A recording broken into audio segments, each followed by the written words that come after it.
Imagine unaambiwa music haiwezi kulipa bills.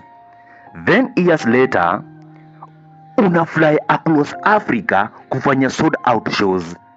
Crazy, right? Lakini hiyo ndio reality ya BN. Leo tunachambua story yake from the very beginning mpaka kuwa mmoja wa wasanii wakubwa East Africa. Na trust me, his story iko na plot twist mob. So, grab your headphones, subscribe na tuende! Before designer outfits, before sold out concerts, before millions of streams, BN alikuwa tu kijana mwenye dream kubwa. Hakukuwa na shortcuts, hakukuwa na overnight success. Every legend starts somewhere. Growing up, BN alikuwa na passion ya music, wakati wengine walikuwa wanaona music kama hobby. Yeye alikuwa anaona hii ni future. Lakini kusema ukweli, hakuna mtu alijua angekuwa superstar. Imagine kuamka kila siku ukiaminia dream yako, yet wengine wanakuambia tafuta kazi ya maana. Pressure ilikuwa real, lakini BN haku give up. Aliendelea kujifunza, kuimba, kuandika na kubuild confidence yake step by step. Na hapo ndipo jani yake ilianza. Lakini alikuwa bado hajui kuwa maisha yake yalikuwa karibu kubadilika forever. Wadau, ukijaribu ufeel kama uko almost to give up, kumbe ndo breakthrough huu na come hiyo time sasa. Hapo ndipo story inaanza kunoga. Live ikampeleka BN kukutana na watu wengine wenye walikuwa na dream kama yake. Wote walikuwa na one mission, kufanya music ambayo watu wataisahau. Na si ati walikuwa wamejaa pesa. Mara zingine studios ilikuwa expensive kuliko wallet yao. Unafika studio na confidence na mamilioni dollars pale hivyo, lakini mfuko kuna fare ya kurudi home tu.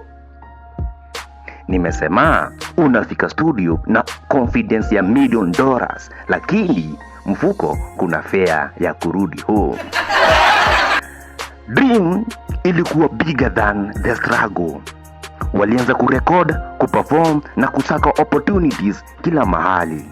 Kuna shows zingine walikuwa wanaimba mbele ya watu wachache sana, lakini walipewa energy. Wanaonyesha pia wako na hiyo passion, unaona, kama wako mbele ya stadium. Unajua ile feeling ya kuingia stage ukiexpect crowd ipige nduru, halafu ni DJ moja na watchman ndio wanaonekana excited. Hapo lazima ujiconvince future yangu bado iko loading. Lakini pole watu wakaanza kusikia talent yao, na hapo ndipo doors zikaanza kufunguka. Then boom, hits zikaanza kutoka kila mahali. Ulikuwa una hear songs zao kwa matatu, kwa klabu, kwa weddings, hata kwa neighbors mwenye anapenda kucheza loudspeaker Sunday asubuhi. Wow. People started asking, ni nani huyu BN?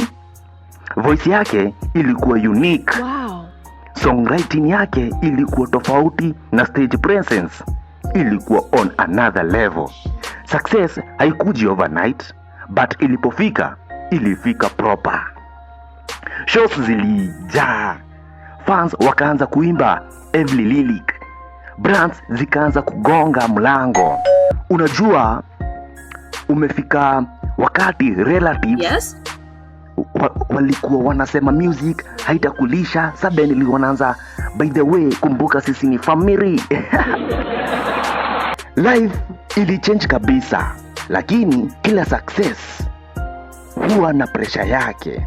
Na nyuma ya smiles kulikuwa na challenges ambazo mashabiki wengi hawakuwahi kuona. Sasa imagine this. Leo unatembea tao kwenda, alafu unapatana na mtu anataka selfie yako.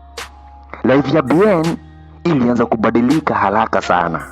Shows ziliongezeka, interviews zikaanza, travel kuwa ni kama ni every week. na fans walikuwa wanaongezeka kila siku, lakini kuna kitu watu wengine hawaoni. Behind every performance kuna hours za rehearsal, lighting session, meetings, fights na wakati wengine uchovu ambao kamera haionyeshi. Si kila celebrity amevaa sunglasses, ameficha macho juu ya drip. Wengine ni juu wamelala saa 2 usiku wakitoka studio. Success looks glamorous, lakini nyuma yake kuna kazi serious. Na hiyo ndio difference kati ya kuwa famous na kujenga kalia ya kudumu. Bien msanii wa kuimba tu. Mashabiki wengi wanaomjua pia kama songwriter, creative thinker. Anaamini kwamba hit song haianzi kwa beat. Venye unaanza kusikiza ati beat unajua hiyo beat itachuna. Inaanza na idea. Na hiyo ndio reason nyimbo nyingi zinawaguza watu wengi. Kila lyric inakuwa na feeling. Kila melody inakuwa na purpose. Wengine wakipewa beat wanauliza hiyo iko na key gani? Bien labda tayari anafikiria chorus, bridge na video concept. Hapo ndipo creativity inatofautisha wasanii. Lakini swali ni what's next for Bien? Je, ataendelea kuvunja rekodi? Ataachia mashabiki project gani next? Hiyo ni swali ambalo nitakujibu saa hii. Kutoka kwa kijana mwenye ndoto kubwa hadi kuwa moja wa majina yanayoheshimika kwenye music ya Kenya na Afrika. Jani ya Bien inaonyesha kwamba consistency inaweza kukufikisha mbali kuliko talent peke yake.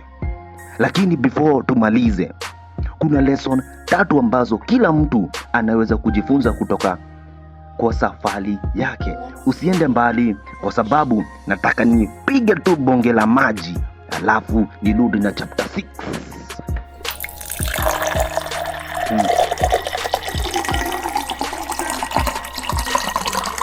Sasa tukitazama jani yote kutoka kwa kijana mwenye ndoto kubwa mpaka kuwa mmoja wa wasanii wanaoheshimika Kenya na Afrika, kuna reason kubwa sana hapo.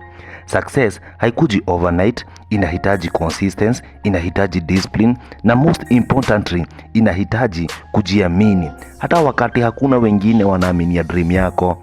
Unajua life ni funny. Leo ukiambia watu nitakuwa superstar, wanaweza kucheka.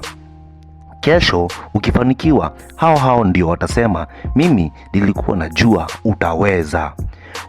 Maisha nayo, lakini hiyo ndio direct reality. Kwa Bien, safari yake imeonyesha kuwa talent pekee haitoshi, lazima uweke kazi, ujifunze kila siku na ukubali kwamba kutakuwa na ups and downs. Na ndiyo maana mashabiki wengi wanaendelea kumsupport Bien, si kwa sababu ya nyimbo pekee, bali kwa sababu ya consistency yake na mchango wake kwenye music.